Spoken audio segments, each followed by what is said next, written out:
Amen. Purihin ng Panginoon sa napakagandang awit. Magandang gabi po sa inyong lahat mga kapatid at happy midweek.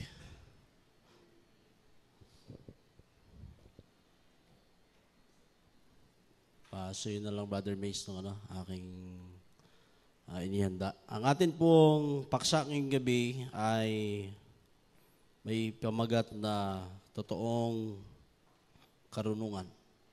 Ito po ay pang 56 na kabanata ng atin pong binabasa. No? So, ng ating mensahe sa mga kabataan o messages to young people.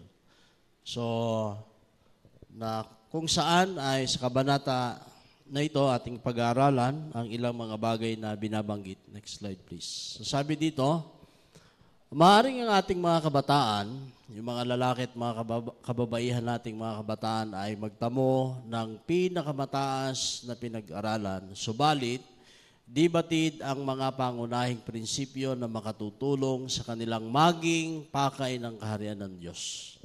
So, maaaring masipag kayong mag-aral, mga kabataan natin, maaaring kayo ay excellent sa ilang mga subject na inyong paborito. Subalit, ang ating pag-aaral sa 4 na sulok ng ating mga silid-aralan, yan ay maganda. Lalamang, hindi yan ang pinakang paraan upang tayo daw ay makarating sa kaharian ng Diyos. Next slide please.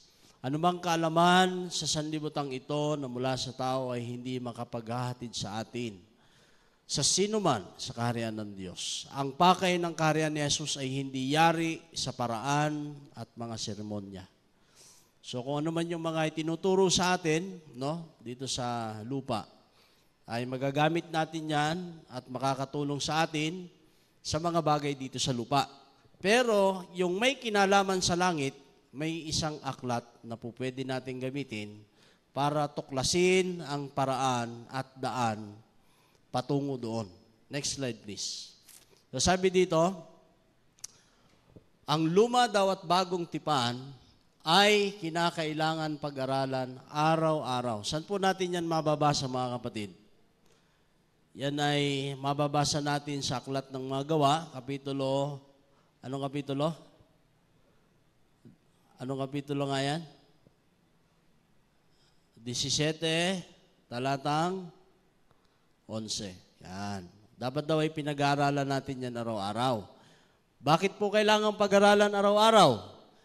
Kasi ang kaalaman ng Diyos at ang karunungan ng Diyos ay tutungo sa isang mahilig mag-aral ng salita ng Panginoon kapag lagi niyang pinag-aaralan yung paraan ng Diyos at yung mga ginagawa ng ating Panginoon Diyos.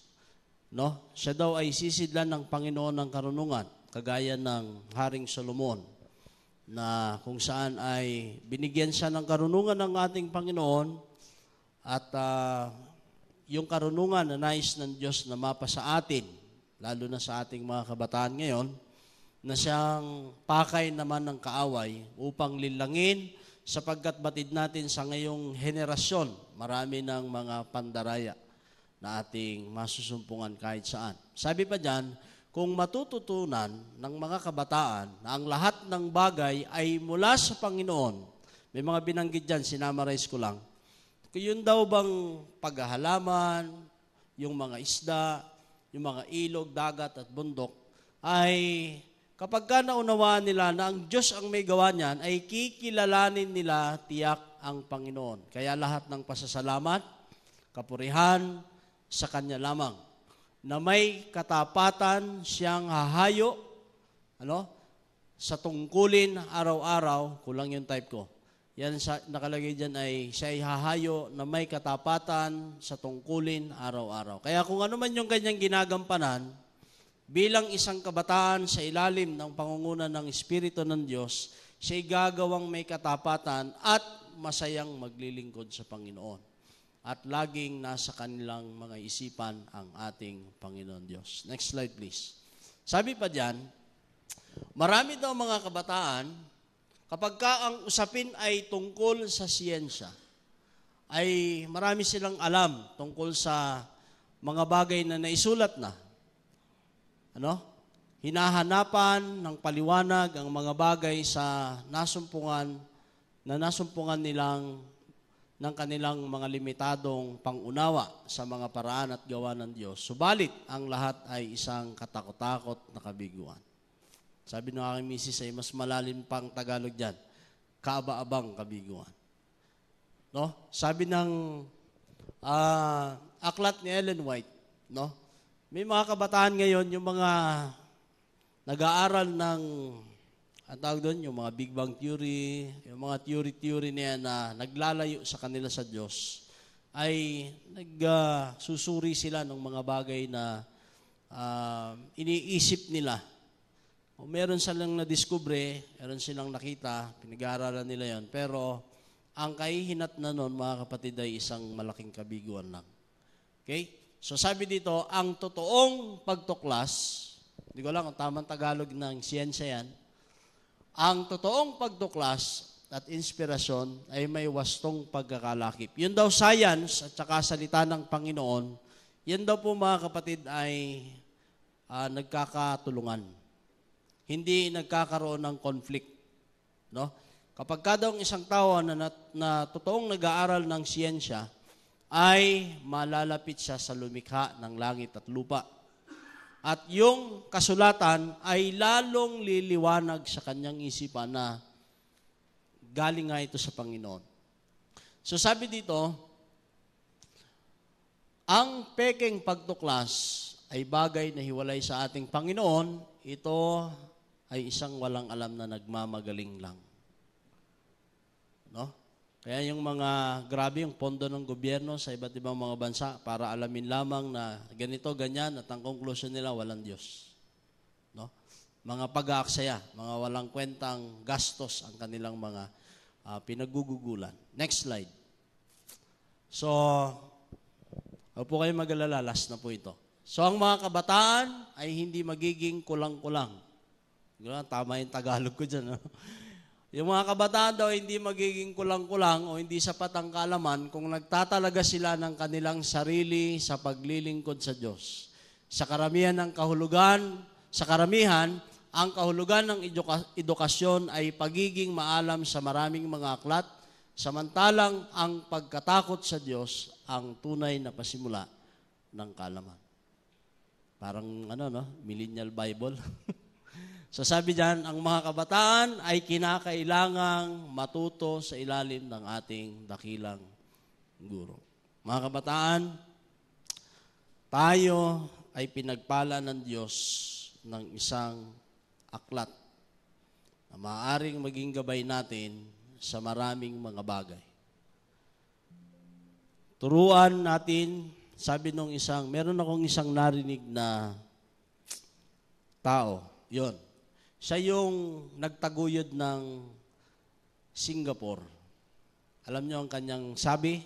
Sabi niya ay, ang dapat nating gawin ay buhayin ang disiplina.